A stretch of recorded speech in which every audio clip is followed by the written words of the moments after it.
Hi, everybody. I'm Dan Wells. I write horror, fantasy, and science fiction, and I talk about games on the internet. Today, I want to talk about one of the Dungeons and Dragons books called Volo's Guide to Monsters. And if this seems like it might just be an extra monster manual, you're more or less right. That's what it is. It's divided into 3 chapters. I don't have a PDF. We're looking, as always, at D&D Beyond, which is an awesome program that you should all check out. But let's have a look at this first. Here we go. So, um, is this the right thing? Anyway, so this goes into, you can see these 3 chapters here. The first one is Monster Lore, which goes into exhaustive, I would say, ridiculously unnecessary detail on some of the main monsters. This doesn't have any new stats.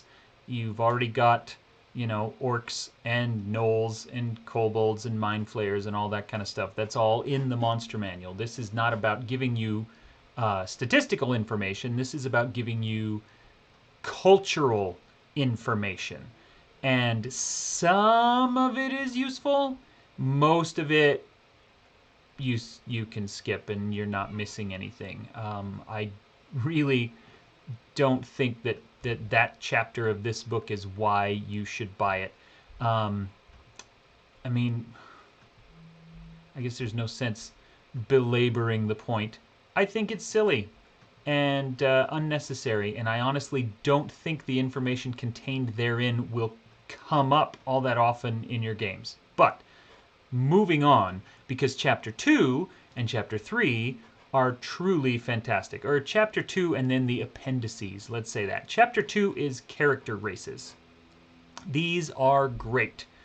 Nobody needs new character races in their game because the core book already has a bunch.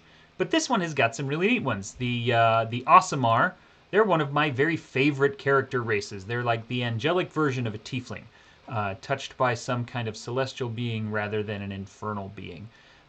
They are a very cool character race that has got some neat options. Once they hit level 3, they have a chance to kind of transform themselves once a day. And where are those? Yes, there are 3 versions. The Protector sprouts wings and then for a minute can fly around and do neat things and add extra radiant damage.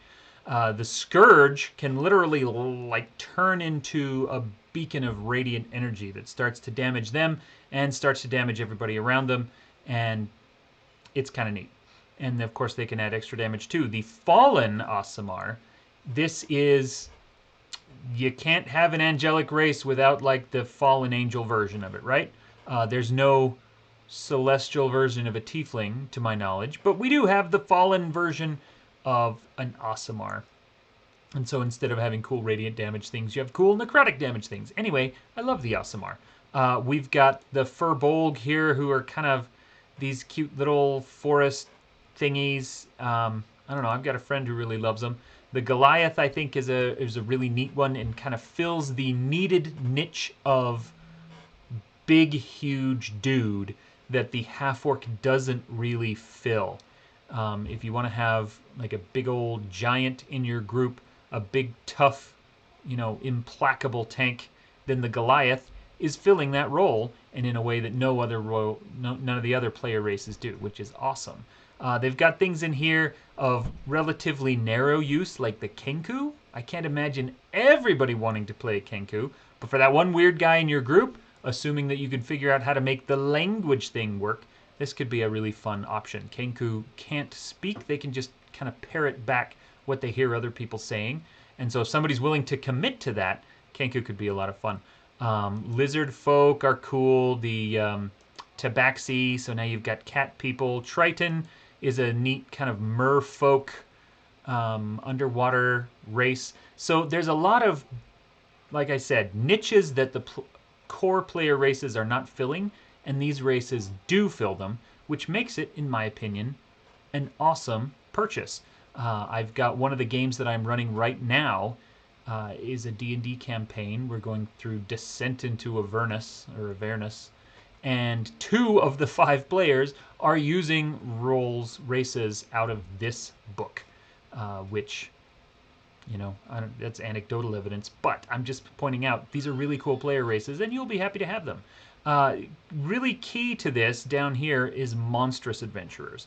This has a whole section on how to do not just the stats for monster characters, but role-playing advice and game master advice. What happens if you decide to allow one of your player characters to be a bugbear or a hobgoblin or a full-blown orc instead of a half-orc? How does that change things? What do you need to watch out for? How can you balance the party? Really great information on all of that in here. So if you want to include monstrous characters, this is an invaluable resource. So this whole chapter, chapter 2, is all about player-facing stuff. Player races that they can use, new character options, all really great.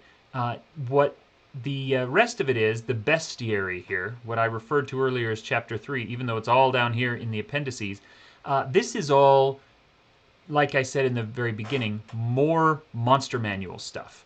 If you want extra kinds of monsters, do you want extra kind of beholders? Because there's like 5 new kinds of beholders in here. So if the core beholder is not silly enough for you, here's like a million more. I know that they're an iconic D&D race.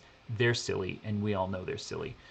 Anyway, it's Appendix B here, non-player characters, that I think is really great and really useful.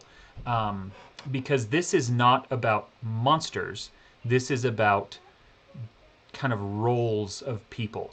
Do you want someone, a spellcaster who focuses on abjuring? Well, here's an abjurer. Do you just need a little apprentice wizard?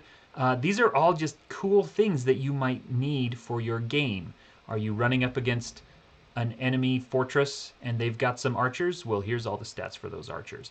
This has thieves, this has knights, this has soldiers, this has all of those kind of people that populate the world that you don't get stats for in the monster manual because they're all just normal humans or elves or other player races. They're not a bunch of crazy monsters. They're just the NPCs, the non-player characters in the background. This appendix, Appendix B, single best reason to buy this book, and I would consider it a must purchase because of this. You can skip chapter 1. You can read it for fun. It's interesting information. I just don't think it's useful information. You can get a lot of use out of chapter 2 and all the character stuff, but then this here, Appendix B, is the real meat of it. This is where you are going to get all of this really useful stuff. Stuff you could create yourself if you wanted to take the time and sit down and say, oh, well, I need a really awesome knight to be the champion of this group. That'd take you a while. Why not just use the one that's in here? It's an incredibly valuable resource. You can just flip to the one you want. Great stuff. So, Volo's Guide to Monsters is a secondary monster manual with some invaluable statistics, some incredibly cool character options, and way more information than you ever wanted to know about a beholder. So, short review today. There's not a lot to say about this. It's a second monster manual, and if you want all this extra stuff that I have talked about, you should get it. If you think for some reason that beholders are not silly, you're wrong. But go ahead and let me know how wrong I am in comparison to your own worldview. Other than that, you're awesome. Thanks for watching this, and I will see you tomorrow. Bye.